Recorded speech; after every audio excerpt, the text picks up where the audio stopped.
What's up, vapors? Thanks for checking out Daily Vape TV. My name is Nick, and today we're going to be taking a look at the AzeRoth RDTA. Alright guys, so this is the brand new tank from CoilArt that I'm going to be showing you today. This is the AzeRoth RDTA. This is one of those tanks that has the coils on top with the wicks just dangling into the tank of juice below it. It has a side fill feature, which I think is really convenient and cool, but we'll go over that in a little bit here. First off, let's just start off with my intent. So I did receive this product for free for the purpose of doing this video. However, it has no monetary value to me, which means my opinions on it will remain honest and unbiased.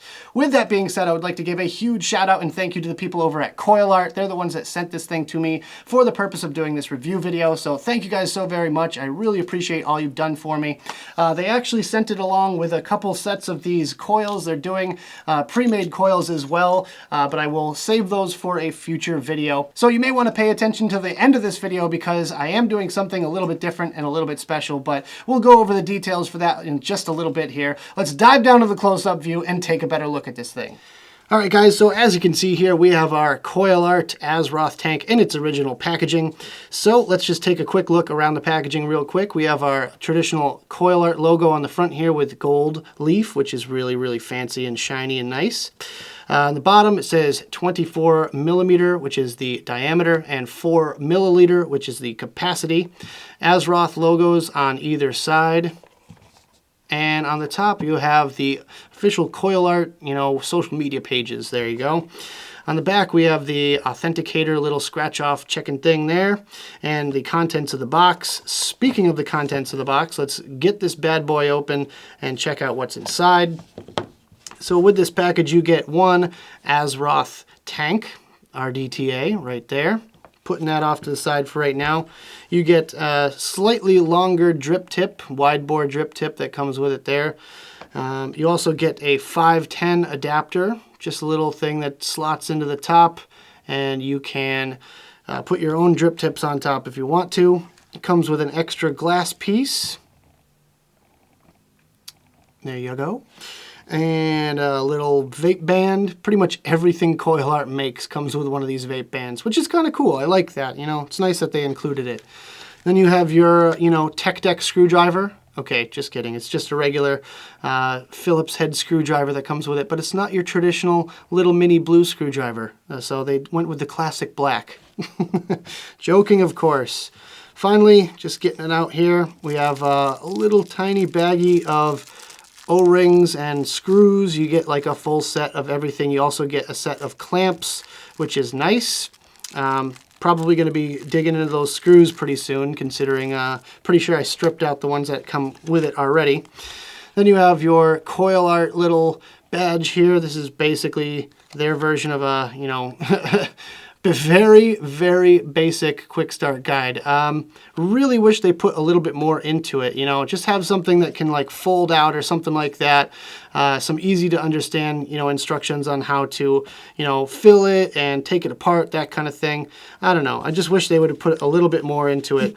And that's it. The box is empty, as you can see here. Nothing under that foam. So taking a slightly closer look at the AzeRoth RDTA, let's go over some of the specs at the same time here. So first of all, you see the 24 millimeter diameter. You can see the AzeRoth emblem right there on the bottom, plus the gold-plated 510 connection. This connection doesn't really stick out very far, so I probably wouldn't recommend you try it out on a hybrid mechanical. Me personally, I just feel like that's a little bit too close for my comfort, but there you go. It's 54 millimeters in overall height. It has a 4 mil juice capacity, which is stated on the box.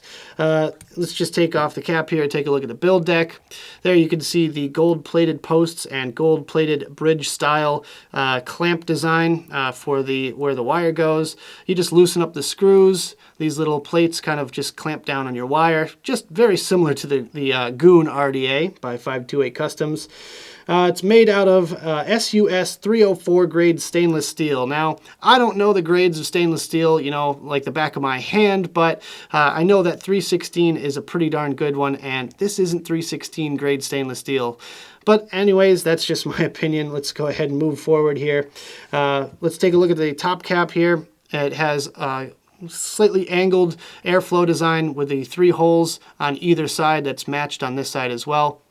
which is fully adjustable. You can just kind of spin this top piece here and it's going to cut off those airflow holes. Not sure if you're going to be able to see this because it is all black, but you can kind of get a better idea for how it's designed just by taking a look at the top cap section there. Just kind of spinning that around, you can see that it's just straight up and down, meant to just block off those holes as needed. It's held on by a couple of O-rings, which are nice and strong. It stays in there, no problem. Really no complaints about any of the O-rings on this device. As you can see on the build deck portion here, it's got a dual O-ring. Again, nice and sturdy, just kind of clamps down real nice. And you can even hold it up by the actual top cap and not worry about anything falling off. Next up, this thing uses PEEK insulators all the way through, which I can definitely appreciate. PEEK is one of the top names in this industry, and of course, insulators are very important when it comes to electricity. The tank is made out of food grade Pyrex, very solid feeling. It doesn't feel like it's going to break anytime soon. It has a nice feel to it. Not to mention they give you an extra one just in case. So let's see, we have 12 millimeter overall internal diameter for the cloud drip tip, which is, I believe, this one that came pre-installed on it. Nice wide bore tip to it. Really digging that design. And 8 millimeter internal diameter for the flavor drip tip. So I have a feeling that one of these is meant for clouds and one is meant for flavor. Really not sure. You know, I'm assuming this is the flavor drip tip because it kind of has a conical shape to it. Honestly, I don't feel like you're going to notice a lot of a difference there. But hey, that's just my opinion. And yeah, so that's about it. That covers pretty much all the bases there. You saw what's in the box. We got a good look at this thing. So let's go ahead, go back to the main screen, have a quick vape on this thing, and we'll talk about it some more. Alright guys, I hope you enjoyed the close-up section of this video. Now let's go over some of my personal thoughts on it, some pros, some cons, and whether or not I believe it's worth purchasing. Starting it off today with the pros, and my first pro is the unique build deck. Now, as you saw in the close-ups, this thing has a goon-style build deck to it, which is really unique and interesting because not a lot of other tanks out there have this style build deck. And yeah, I love the clamps that just kind of come down and press down on your wire because that way you can get really creative with what type of builds you want to put in this thing. I'm running a dual fuse Clapton 7 wrap and it's working no problem. I have plenty of room to build with it, and honestly it's working out great for me so far. So really love the build deck on this one. I absolutely adore the Goon build deck wise, so this is definitely going to be my style device. My second pro is the wide bore drip tip. The drip tip on this one, first of all, it's made out of Delrin, which I absolutely love. I cannot stand the feeling of metal tips. Obviously some of you out there don't mind metal tips, but me personally, I can't stand them, so this is a huge pro for me. Not only that, it's just the right size, shape, diameter, you know, bore and everything like that. It's very much similar to the Kennedy or the Roughneck V2 style drip tip, and I absolutely love the size and shape and everything about this tip. Just kind of checks all the boxes for me, so that is really a huge pro in my book. As well as the airflow. The airflow on this thing is just wide enough. It's kind of like an RDTA style airflow, which means you have plenty of airflow to work with here. I'm actually using it about close to a third cutoff. I like about 2 1/3 of these airflow slots, the angled airflow slots, open, and that gives me just enough, you know, resistance where I can get a good long pull on it and still get the, you know, heat and everything like that out of my builds. So that is just definitely doing it for me. My third pro is the wick holes are sufficient. Now, this isn't a huge pro for me per se, but honestly, I think it's worth mentioning because there are other RDTAs out there that just don't seem to, you know, accept a lot of cotton through those little wicking ports. This one, however, definitely does it for me because I just did my normal, you know, cotton wicking method, and I just kind of took the ends and thinned them out a little bit and just tucked them right down in those holes, and it's wicking no problem. I was quite surprised at that. I thought I was going to get some major dry hits with this one, but I don't, so that's definitely a good thing. Next up, we have the juice capacity is decent. Now, the juice capacity on this one is 4 milliliters, which is actually pretty good. I get about, you know, a 45-minute car trip before I have to refill, so not too bad on this one. It usually covers, you know, my commute to work and back, which is awesome, and I don't have to fill it. I get about maybe, you know, a third of a day before I have to fill it. I'll fill this thing about 2-3 times a day, and that's pretty good in my opinion because I'm a pretty heavy vapor. But with that being said, the juice capacity is definitely sufficient on this one here. And finally, the price. The price is $45.99 on CoilArt's website. Of course, you're probably going to be able to find these a little bit cheaper in other places, but you know what? For the money, I think it's definitely a good tank. It's a good solid unit, and I feel like I can, you know, use this one over and over and over again, put, you know, 100 builds through this thing, and it's going to be just fine. So yeah, I definitely think the price is worth it. Now, let's go ahead and take a few pulls on this thing. I'll show you some vapor production, then we'll move on to the cons.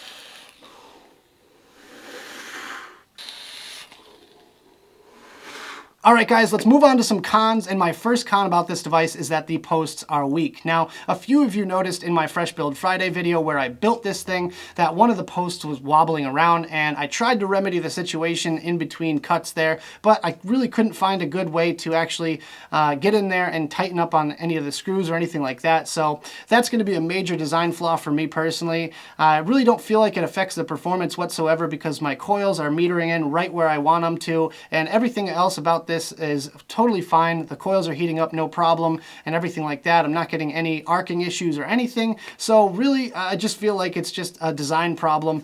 Maybe, you know, bulk up on the bottom end of those posts or something like that. But other than that, I just could not find a way to possibly just get in there and kind of tighten up on those screws or anything like that.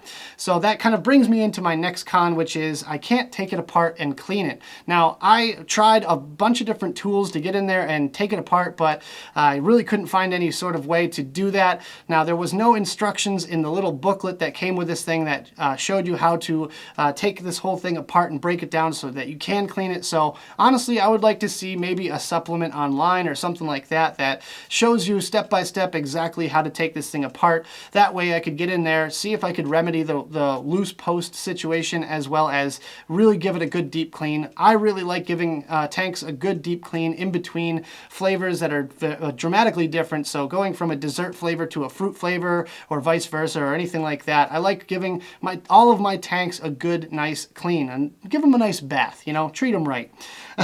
But anyways, my next con is that the screw heads are atrocious.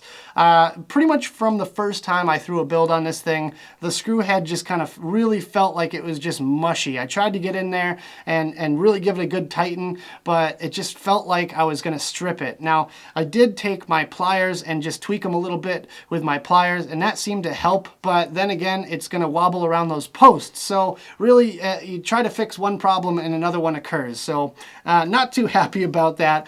Honestly, CoilArt, if you watch this video, please replace those screws with something a little bit more chunky and a little bit more beefy, because those screws that came with the AzeRoth are garbage.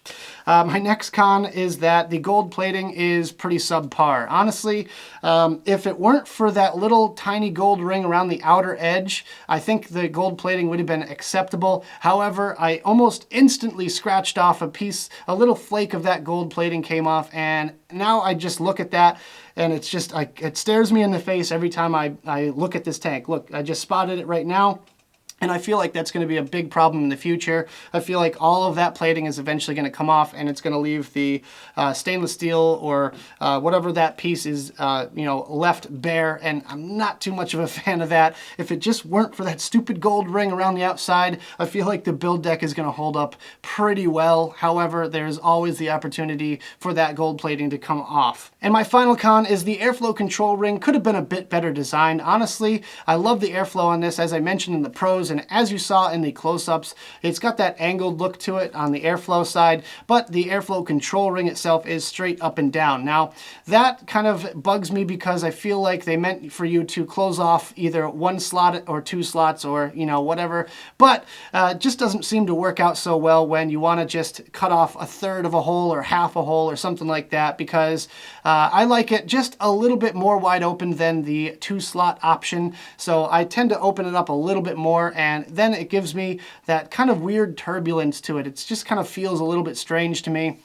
I have a feeling an easy way to fix this would be angling the airflow control opposite of what the airflow holes are angled, so that way instead of having, you know, this awkward kind of half a hole open towards the top, you kind of just slowly introduce less airflow all across the board, and that might work out better as far as a bit more restriction. Now, moving on to my final topic, is this device worth purchasing if I did not receive it for free for the purpose of doing this video? And in my opinion, yes, it is. This thing is a dream to build on, the price is right, the airflow is great, and it's just a fun little experience to try to vape on this thing. I mean, honestly, it's just different. You know, I'm so used to drippers and I use drippers day in, day out, but sometimes I get sick of actually the act of dripping on something. This delivers dripper style airflow and coil building ability, and yet it still has a 4 mil juice capacity at the bottom, which is awesome. So honestly, it just kind of ticks all the boxes for me personally.